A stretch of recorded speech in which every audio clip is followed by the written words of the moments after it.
Farms, and livestock in particular, are often thought to be in competition with native habitats and the wildlife that occupy them. But what if farming could be an answer to creating high-quality wildlife habitat? What would it look like if agriculture and wildlife were not enemies, but instead important partners?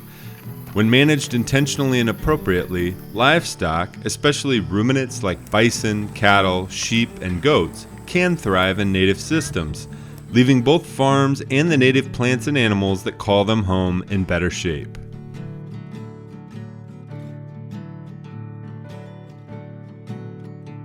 A prairie developed over the years by a combination of grazing, fire, and then the climate. It's too dry for trees and it's too wet for desert. So grass grew here. And through the years, as conservation organizations would try to protect places that were special, they would take them and hold them and just let nature take its course. Things were looking good, but it still wasn't looking the way that we wanted things to look. So we finally figured out that the settlers and the farmers had been doing the right thing all along, and you mimic what the bison did and what the grasshoppers did to a smaller extent. You put grazers out there too. My name is Amy Crouch. I am the Little Sioux Project Director for the Nature Conservancy in Iowa. I do a lot of work helping producers manage their lands, specifically pasture lands and idle grasslands. For years, the Nature Conservancy has been working with cattle producers like John Rock, who farms near Peterson in northwest Iowa, to manage important grassland habitats.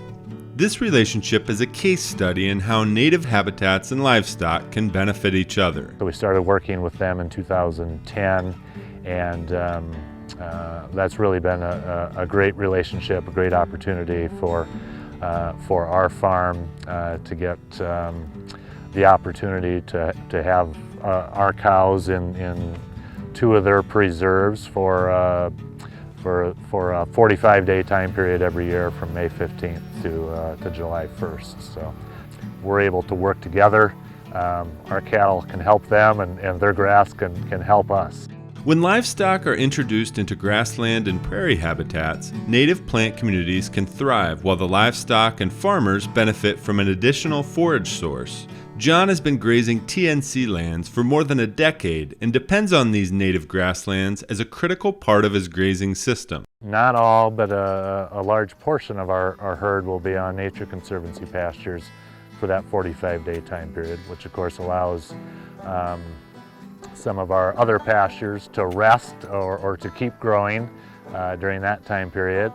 That opportunity means that we can calve all of our cows closer to the building, to the farm site, and then have those cows and calves on pastures close to the farm, so they're easier to deal with and help and assist and vaccinate. When we hit July 1st, we've got more grass that's ready for those cows when they're coming out. So this rotational grazing system allows the land time to rest and regrow. It can also rejuvenate the prairie and help control undesirable plants. Prairie ecosystems evolved in the presence of good disturbances, namely fire and grazing from large ruminants like bison and elk. John's cattle, used within a rotational grazing system, effectively mimic these disturbances that nurtured and maintained the tallgrass prairies that once dominated Iowa and built our incredibly fertile soil. Yeah, I'm Mike DeCook. We have a family ranch, DeCook Ranch, and we are in northwestern Monroe County in southern Iowa, which is a beautiful part of the state. It's got a lot of grass and trees and, some row crop. And fire and grazing, correct grazing and correct fire, are critical to restoring and maintaining our natural ecosystems. The main disturbances in our prairies and woodlands, is fire, and then grazing by bison, and then probably a lot of browsing by elk. And so that kind of kept our woodlands healthier, and it just really promoted oak regeneration. As grazing animals move through an area, they thin the grass density and disturb the soil with their hooves, creating variations in vegetative structures and height. This diversity within the prairie is critical for a number of wildlife species, and the disturbance that grazing livestock introduce to an area opens up new opportunities for seeds to scatter and new and different plant species to take root. As with many things in the natural world, diversity is key, and grazing livestock can introduce a key element of diversity back into grassland landscapes. They help change the heights of the grasses and the plants. They cut down on the amount of grass that's out there and makes there be a little bit more flowers for some of the other insects and animals that need that sort of thing. And that was the key to the puzzle. That's just what made everything click. And that's how you get a good balanced ecosystem. Grazing livestock can also be used to defend against invasive species and overgrowth, allowing native plant communities to expand and thrive. On the prairies that TNC manages in northwest Iowa, John's cattle prefer to eat the invasive grasses that are green earlier in the year. As the cattle remove the invasive species, more space is available for native species to take root and thrive. With the grazing in our preserves, which everybody else calls pasture, it's the same land, it's just a management thing. Smooth brome, which is what you see in all the road ditches and most of the flat bottom fields, is something that we would like to knock back. It's a sod forming grass, so its roots interlock and it doesn't allow the native plants to be able to come up and through it. It outcompetes and makes a mat that just makes it a monoculture. When you have a monoculture, you get a lot more weeds coming in, so you'll get thistles coming in a lot. You'll get Queen Anne's lace, you'll get sweet clover. And those are not desirable species. They're not all that great for grazing other than sweet clover, and they're not good for the ecosystem that we're trying to nurture.